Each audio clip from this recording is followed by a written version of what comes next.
હા લખાભાઈ, એવા પ્રયત્નો ઘણા લોકોએ કર્યા છે, પણ એક જિંદગી બનવાનું નથી. આ બંગાળને કોઈ તૈયારીઓ કરવાની જરૂર નહીં, કારણ કે છે ને ખેતી અને તાકાતવાળો છે. ચાર કરીએ સાઉન્ડ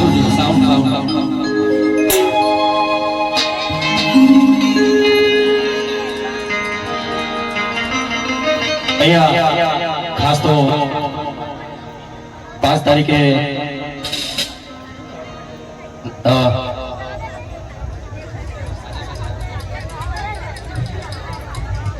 તારીખે શૂટિંગ થવાનું હતું, પણ વચ્ચે વરસાદ ને બધું નડી ગયું અને પરમિશનના પ્રોબ્લેમના લીધે શૂટિંગ લેટ થયું ને આ તારીખ ગોઠવવાની તારીખ તો ઘણા સમયથી અને સમાજનું કામ હોય એટલે મારે આવે વગર રહેવાનું જ ના હોય એટલે ખૂબ ખૂબ ધન્યવાદ. 24 તારીખે રાત્રે શૂટિંગમાં નીકળી ગયો, 25 તારીખે મુહૂર્ત કર્યું અને રાત્રે 8 વાગે નીકળી ગયો સ્પેશિયલ અહીંયા ગોઠવા આવવા માટે. અત્યારે પણ અહીંયાથી આ સંમેલન પૂરું થાય તરત જ ડાયરેક્ટ સોમનાથ નીકળવાનું છું શૂટિંગ માટે. અહીંયા મંચ ઉપર આપણા સમાજના આગેવાનો અને ભાજપ હોય કોંગ્રેસ હોય દરેક નેતાઓ અહીંયા ઉપસ્થિત છે. એ બહુ સારી વાત કહેવાય.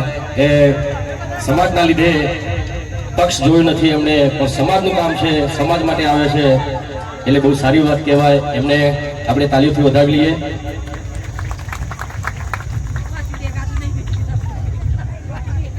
ને બીજી વસ્તુ ભાઈ, મારો મેન વિષય ગાવાનો છે, બરાબર? ગઈએ ને તો ખાઈશું ચોથી અમે. અને ઘણા બધા અમુક એવા બધા કહેતો હોય છે મને કે ભાઈ તમે કે સમાજનો બગાડો છો, ગીતો ગઈ. તો મેં કીધું ભાઈ કુમાર શાનુ હશે, કુમાર શાનુ તો તમે શું કહેશો? શું કહેશો તમે? ભાષણ આપે એમ કહેશો તમે? હા, એ તો ગીત જ ગાવાનું છે ને. ઇન્ડિયન આઇડલ એક સરસ મજાનો સંગીતનો કાર્યક્રમ આવે છે ટીવી પર, આખો પરિવાર બેસીને જોતો હોય છે. એમાં નાના નાના બાળકોનું સુંદર મજાનું ટેલેન્ટ હોય, જેઓ સુંદર મજાના લવ સોંગ ગાતા હોય, તો એનો મતલબ એ થઈ ગયો કે આ છોકરાઓ સમાજને બગાડે છે? ના, એમનું ટેલેન્ટ છે ભાઈ. બધાને પોતપોતાના ક્ષેત્રમાં પોતપોતાનું ટેલેન્ટ હોય છે. એટલે કોઈ એવું કહેતો હોય કે વિક્રમ ઠાકોર એના સમાજને બગાડે છે તો હોમી સાથે આવીને મને કહી જાય. પીઠ પાછળ કોઈ કહેતો હતો એ શું કામ કહે છે એમ કહો. મેં ક્યારે સમાજનો બગાડ્યો? ખોટા માર્ગે ગેર માર્ગે દોડ્યો તમે કહો મને પેલા. ને એવું હોય તો પછી ગાવાનું છોડી દઉં, બીજું કરું, પિક્ચર બનાવવાનું છોડી દઉં, શું કરું કયો? એટલે એવું નથી કે ભાઈ દરેક પ્રકારના ગીતો મેં બનાવે છે ભાઈ. મા બાપ ઉપર ગીતો બનાવે છે, સમાજના માટે ગીતો બનાવે છે, બેન માટે ગીત બનાવે છે, ભાઈ માટે ગીત બનાવે છે, મા માટે ગીત બનાવે છે, ડગલે ની પગલે, ખેડૂતો માટે ગીત બનાવે છે. તો એ લોકોને એ નહીં દેખાતું. ખેડૂત એક રક્ષક જેવી પિક્ચર આ લોકોને નહીં દેખાતી. જોઈ છે પિક્ચર? જોજો તમે એકવાર, મા બાપના આશીર્વાદ જોજો તમે. અમે પિક્ચરમાં પણ કેવા સંદેશ આપીએ છીએ.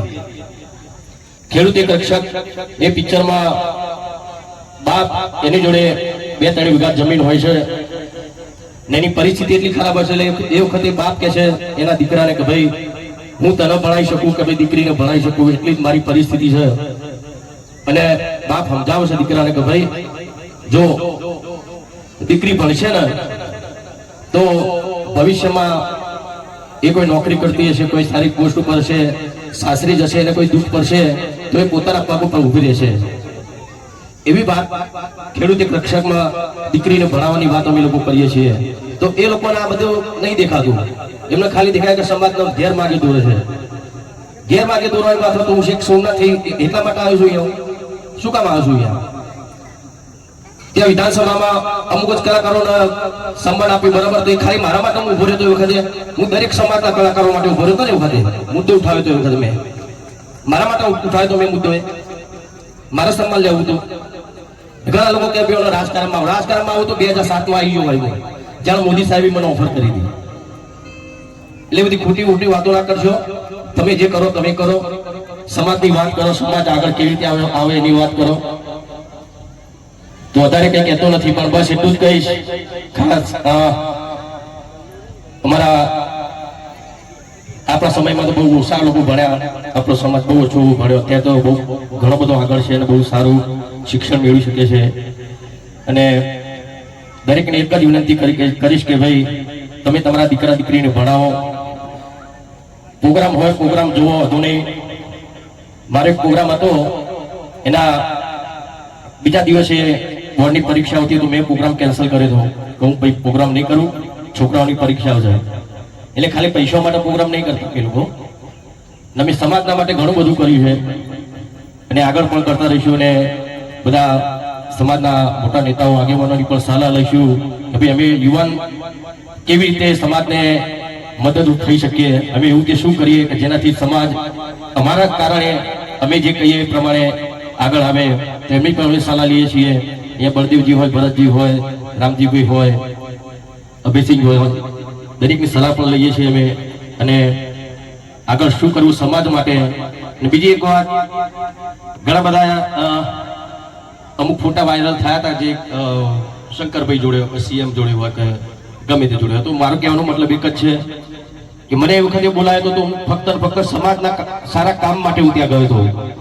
એમણે શું કામ મને બોલાવ્યું છે એ જોવા હું ગયો હતો. કોઈ ત્યાં મારું સ્વાગત કરાવવા નહોતો જોયો.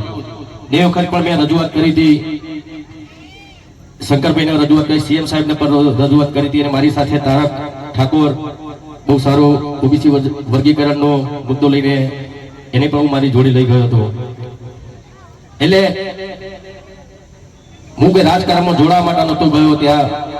કોઈને એવું લાગતું હોય કે ભાઈ આ તો જઈને બેસી ગયો, પેલા જોડે ફોટા પડાય. મેં મારી પોસ્ટમાં, મારી ઇન્સ્ટાગ્રામ પર, ફેસબુકમાં બી જોજો, કોઈ નેતા સાથેનો મારો ફોટો નહીં હોય.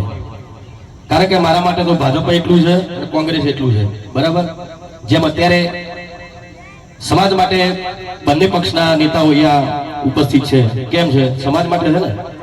તો એ જ રીતે મારે કંઈક વાત લઈને જવું તો જે ચાલુ સરકાર હશે એને જ મારે કહેવાનું હોય ને. મારા સમાજની વાત લઈને જવું હોય, કોઈ કલાકારની વાત લઈને જવું હોય તો કોને કહું? જે ચાલુ સરકાર હોય ને કહેવાની હોય ને. ને એના માટે હું ગયો હતો અને ઘણી બધી ચર્ચાઓ કરી. અને એ વિશે ઘણું બધું વિચારી રહ્યો છું.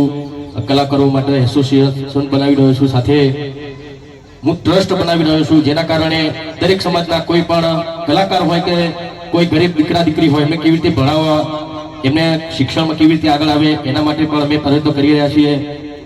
અને ટૂંક સમયમાં રજીસ્ટ્રેશન પણ થઈ જશે, ત્યારે લાઈવ આવીને અથવા તો એ રીતે તમને જણાવીશ કે આ રીતે અમારું ટ્રસ્ટ બની ગયું છે અને કલાકારોનું એસોસિએશન બની ગયું છે. અને દરેક કલાકારને મફતમાં એમાં હું જોડાવાનો છું દરેકને. એટલે ટૂંક સમયમાં એ પણ થવાનું છે. અને બધું શેના માટે કરું છું? મારા માટે નથી કરતું, સમાજ માટે કરું છું ને, કલાકારો માટે કરું છું. એટલે બસ વધારે કઈ વાત કહેવી નથી.